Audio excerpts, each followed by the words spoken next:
Começamos mais um Liberdade de Opinião nesta quarta-feira. Vamos direto para o Rio de Janeiro conversar com ele, jornalista Sidney Rezende. Oi, Sidney, bom dia.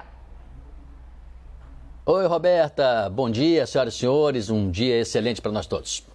Vamos lá, Sidney. Então, primeiro assunto de hoje, durante uma reunião ministerial no Palácio da Alvorada, o presidente Jair Bolsonaro anunciou que vai indicar André Mendonça, da Advocacia Geral da União, para a vaga de Marco Aurélio Mello no Supremo Tribunal Federal. De acordo com 2 ministros presentes nessa reunião, Bolsonaro disse que todo mundo sabe que André Mendonça é o favorito e que vai encaminhar, portanto, o nome ao Senado Federal. Sidney, Bolsonaro declarou, logo depois de escolher Nunes Marques, que queria um ministro evangélico no Supremo.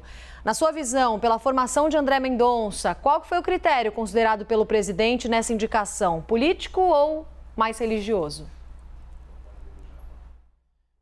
Bem, tem aspecto de ordem técnica também, né? Quer dizer, vamos assim por partes. Essa será, se ratificada, a segunda indicação do presidente Bolsonaro.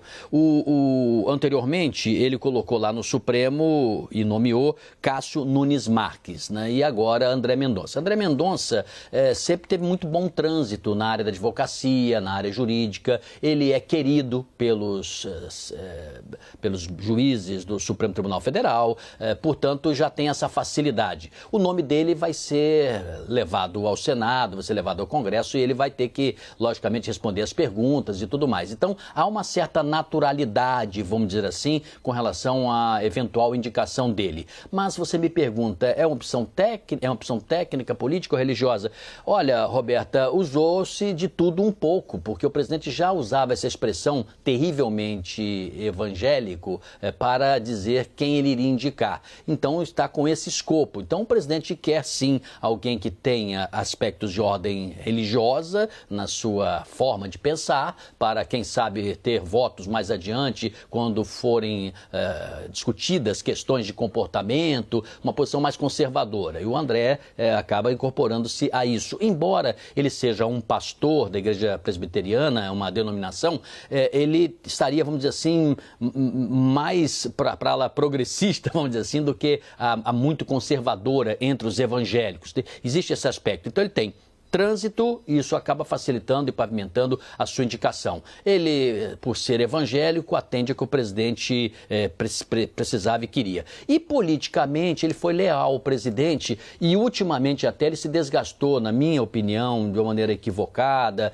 que ele não precisava disso, quando ele acabou acionando a Polícia Federal para perseguir opositores do governo. Isso não cabia bem para alguém que se pretendia mais adiante estar no Supremo Tribunal Federal. Mas isso agradou o presidente Bolsonaro. Ele é leal ao presidente. Então o presidente acha que com Cássio Nunes Marques e com ele vai ter mais, vamos dizer assim, um respiro, né, no Supremo Tribunal Federal daqui para frente. Lembrando que se o presidente Bolsonaro vencer a eleição, ele poderá indicar outro, inclusive já no início do mandato, do segundo mandato, se ele vencer a eleição, evidentemente. Então, e dessa forma daria um tom mais conservador. É possível que ele seja sabatinado lá pelo Congresso e que tenha que responder essas perguntas, né? Por que ele usou a Lei de Segurança Nacional, que é considerada um entulho por muita gente, esse desgaste que ele teve com o Congresso em outras matérias e com uma parte do Judiciário. Embora, sobre Lei de Segurança Nacional, que é de fato um entulho,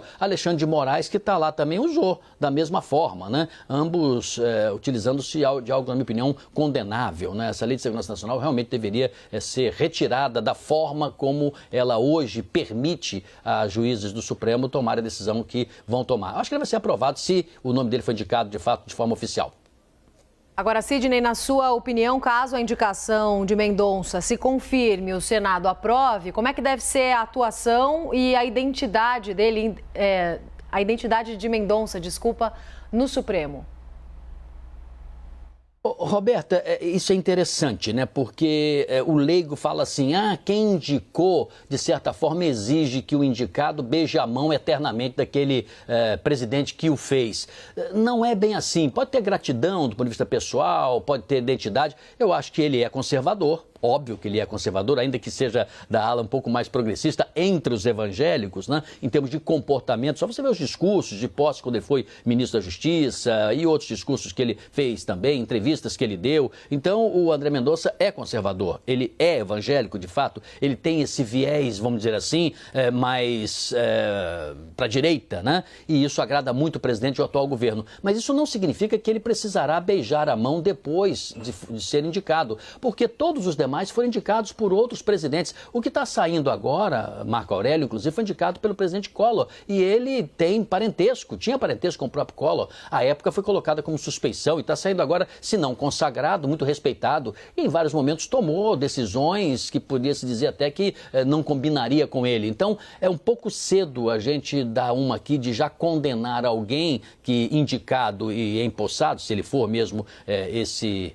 11º a entrar aí no Supremo Tribunal Federal com a saída de Marco Aurélio, que ele vá necessariamente fazer tudo que o presidente Bolsonaro quiser. Ele fez tudo que o presidente Bolsonaro determinou enquanto foi o seu ministro, enquanto foi seu assessor. Aí ele foi. Realmente ele não piou. Ele fez o que o presidente mandou ele fazer. Agora, depois no Supremo, não necessariamente ele pode seguir esse mandamento. Muitos não seguem, viu? Tem gente até que paparica, daí ganha indicação e depois vira as costas. Tem também. É a ingratidão do ponto de vista pessoal, mas é também o destino que cabe, né, cada um de nós escrever da maneira que a gente achar que deve daqui para frente. O senador Omar Aziz, Sidney, o presidente da CPI, afirmou que a comissão não vai interromper os trabalhos, mesmo que haja o recesso parlamentar. Aziz disse o seguinte, abre aspas, nós não temos o direito, como senadores e senadoras, de tirar férias enquanto pessoas estão morrendo. Nós temos a vida toda para tirar férias, disse, portanto, o presidente da comissão. Omar Aziz não informou se já acertou esse assunto com o presidente do Senado, Rodrigo Pacheco. O início do recesso parlamentar estaria previsto para o dia 17 de julho. Sidney, como é que você avalia essa decisão do presidente da CPI, Omar Aziz? Por enquanto é uma indicação, né? Porque quem decide é o presidente do Senado, né? Rodrigo Pacheco, que a princípio é a favor do recesso. Você lembrou bem aí, 17 e 18 de julho começa e vai até o 31 de julho. Também não é assim um recesso gigantesco de 30, 40, 60 dias. Então é um período mais limitado. Mas vamos imaginar o seguinte, que a CPI tem autorização para prosseguir. Isso é bom? Eu acho que o país é bom, porque quanto mais tiver gente trabalhando, né, melhor para poder andar as coisas, a CPI logo avançar, se ela vai ser postergada, né, adiada ou não para mais 90 dias. Isso a gente vai saber brevemente. Tem até uma boa parte dos senadores que defende isso. Então, eu considero isso muito bom, que ela funcione. Mas vamos imaginar que ela não funcione, né? Que o presidente do Senado bata o martelo, bata de frente aí com o Omar Aziz, que eu acho que não é isso que vai acontecer, não, de discutir e brigar. Acho que esse assunto, essa querela, esse tititi está sendo colocado de maneira precipitada. Mas vamos imaginar que seja suspenso. No dia 31 aqui de julho termina e no dia 1º de agosto ela recomeça. Não acho que esse período tão curto vai causar um prejuízo muito grande, nem de acelerar demais e nem de acelerar de menos. Mas eu, como cidadão, minha opinião aqui é que deveria ter a CPI, trabalhar nas férias, e aproveitaria-se até e se aceleraria outras coisas também. Diminui o período de férias e aumenta o de trabalho. A gente precisa que o Congresso Nacional avance. O Senado está dentro desse mesmo guarda-chuva, né? Vamos trabalhar, gente, para fazer funcionar. O país tem uma série de coisas emperradas aí, que seria muito bom que fosse até o recesso suspenso. Mas eu tenho a impressão que eles vão acabar se entendendo. Os políticos se entendem, viu? Um discute com o outro, briga, depois Vossa Excelência para cá, Vossa Excelência para lá, eu respeito muito Vossa Excelência, entendo, eu conheço há muito tempo, o senhor sabe o quanto eu gosto do senhor. Aí eles conversam ali e se entendem. Política é assim mesmo. Falando em CPI da pandemia, Sidney, a CPI ouviu ontem a servidora do Ministério da Saúde, Regina Celi, apontada como a responsável por autorizar a importação da vacina indiana Covaxin, e ela contradisse os irmãos Miranda e afirmou que não encontrou nada de atípico no contrato de compra do imunizante. Vamos rever um trecho. Em relação à minha função de fiscal, para fiscalizar a execução do contrato, não teve nada atípico. No depoimento do senhor Luiz Miranda, foi dito que se faria um pagamento antecipado. Eu quero deixar claro que a cláusula é muito expressa no que diz respeito à entrega do produto, onde o pagamento só seria feito após a entrega e após a aprovação integral pela Anvisa para uso emergencial e temporário e ou registro definitivo. Havia pressão sobre o andamento do processo? Alguém falou com a senhora? Nunca sofri pressão. Ou tudo foi iniciativa da senhora? Nunca sofri pressão em relação a esse processo. Ninguém lhe falou sobre esse contrato? Nunca recebi nenhuma pressão em relação a esse processo. Não, eu estou... Sidney, como é que você avalia o depoimento da servidora Regina Célia à CPI? Roberto, isso que me chamou a atenção, alguns países do mundo onde a estrutura é mais desenvolvida do que a nossa, o que acontece? Tem uma eleição e você muda, evidentemente, o presidente, o primeiro-ministro, você muda ali o primeiro escalão, mas se mantém o quadro técnico e funcionando, né, como antes no governo anterior e como funcionará no governo posterior. Aqui no Brasil isso é muito curioso, né, porque troca-se o presidente, o ministério, o primeiro escalão todo, troca-se ali no ministro, os secretários de cada ministro, e a gente entende, cargos de confiança, e depois se começa a colocar gente de confiança na área técnica, ou gente que já é funcionário de carreira e que você traz porque sabe que ele vai de alguma maneira fazer por lealdade ou o que seja, até por afinação ideológica, o que você determina. E isso é muito ruim para o Brasil. Então você repare como é difícil para um servidor, peguemos o caso da senhora Regina Célia, é complicado, né? Você não fazer o que o teu chefe determina, ao mesmo tempo ele pode fazê-lo sem pareça pressão, e você é um servidor, e se você perde essa função, vai perder lá os ganhos que ela tem, ela pode ser encostada, pode ser transferida para algum lugar. Então, essa posição do servidor ela é difícil para todos, é difícil para a Regina Célia também. Mas me chamou a atenção como funciona a lei de Muricy dentro do Ministério da Saúde do Brasil. Quer dizer, a lei de Muricy é cada um por si. Então, o que acontece? Como é que eles construíram lá, não sei se construíram agora ou construíram de mais tempo, eu acho que é de mais tempo, viu? Eu acho que isso vem de muito tempo. Como é que funciona? Ele coloca de forma compartimentada o funcionamento do processo de trabalho. Então, quando ela diz assim, olha, eu vi, achei apenas ali que a quantidade de vacinas não estava correta, pedi para corrigir e tal, mas o resto não é mais comigo, mandei para importação. Então, quer dizer, um departamento manda para o outro e, de repente, cada um, chefe ou diretor deste específico departamento, destes específicos departamentos, cada um diz assim, olha, eu fiz a minha parte, ela disse, eu não vi nada de errado, eu só mandei trocar ali e toquei para lá. O que ele fez lá, eu não sei. Aí o que pegou lá o sarrafo, ele diz o seguinte, não parece aquela corrida, né, do atletismo na Olimpíada. Ele fala assim, não, da minha parte, como ela aprovou lá essa parte, eu olhei também, vi que não tinha e também aprovei aqui. Então, cada um, na lei de Muricy, não é responsável por nada. Só que tem alguém que está acima disso tudo, que acompanha todo o processo, que sabe direitinho quem é quem, quando entrou, quando saiu, se é para aprovar, se não é para aprovar, se é para acelerar, se é para fazer isso, fazer aquilo. É o secretário executivo, é o chefe lá abaixo do ministro e o senhor ministro. Quer dizer, essas duas funções acompanham todo o processo. Então, por exemplo, quando ela diz, eu não recebi pressão, vamos acreditar nela, não recebeu, então ela não pode identificar ninguém que tenha querido que aquele processo acelerasse. Então, ela diz que não teve isso. Então, ela livrou a cara de quem eventualmente poderia ter pressionado. Então, ela diz que não tem, tá bom, não tem. Mas ela não sabe ou não quis entrar em detalhes de ações de outras áreas. E isso aí propicia a corrupção, evidentemente. Alguém, em algum momento, sem parecer que seja responsável, fez algo errado. E esse é um detalhe também que me chama a atenção, essa lei de Muricy, isso tem que mudar no Ministério da Saúde. E a segunda coisa, a senadora Simone Tebet foi muito feliz, né? Ela mostrou ali uma nota fiscal cheia de erros, o que cria mais uma sensação na gente de que, de fato, tinha uma manipulação, alguém tinha interesse ali em tirar vantagem disso, se fosse adiantado o pagamento, que a coisa andasse, né? Ainda bem que o Luiz Ricardo Miranda, servidor, não assinou. Se assinasse, o dinheiro seria liberado. Não foi assim um depoimento espetacular, mas um depoimento que nos ajudou a entender como é que funciona hoje o Ministério da Saúde. Prontinho para ter corrupção. Agora, Sidney, na sua avaliação, com essas informações que foram passadas pela servidora, como é que fica a situação da denúncia que envolve o contrato da Covaxin? Bem, eu tenho a impressão que ela ajudou mais um pouquinho, né, no tijolinho na construção para outros serem ouvidos, até os irmãos Miranda novamente, para se ter a cariação mais adiante. Então, criou, vamos dizer assim, ainda uma estrada que não está completamente pavimentada.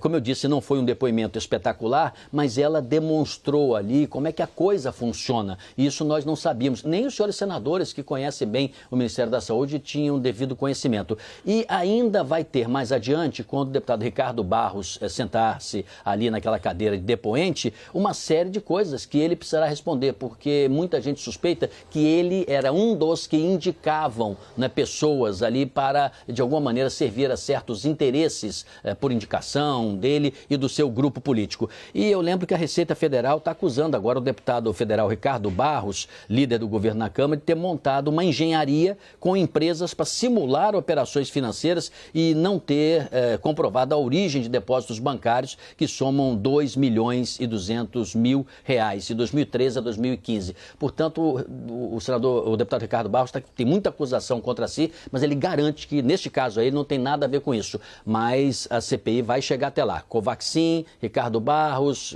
General Pazuello, Elcio Franco, que hoje, nesse momento, o Elcio Franco é que está como número 1, assim, na parede, né? E ele, logicamente, vai ter que se defender e talvez ele até volte à CPI mais adiante.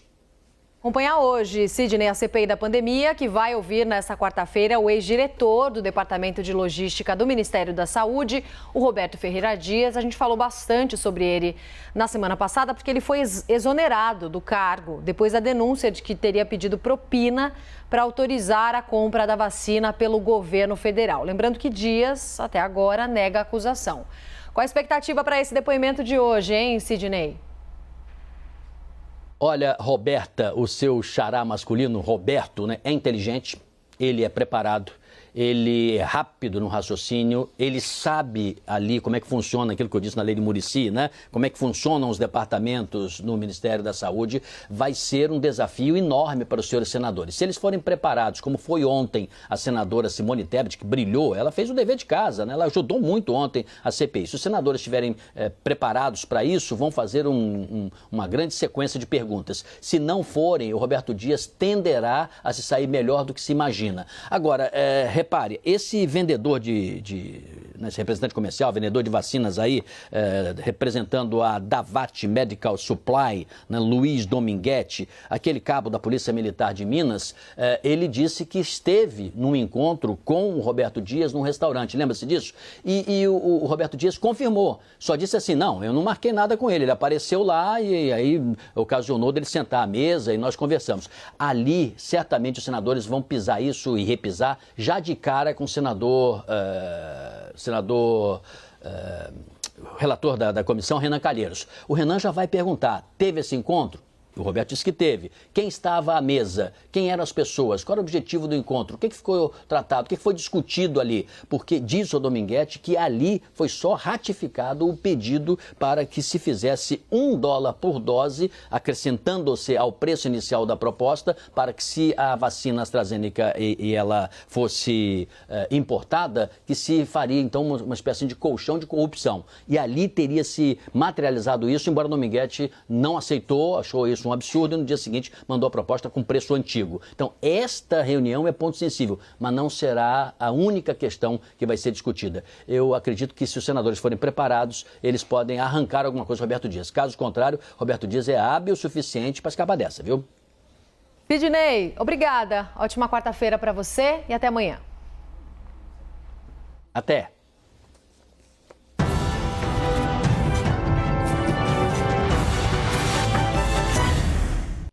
As opiniões emitidas pelos comentaristas do quadro não refletem necessariamente a posição da CNN.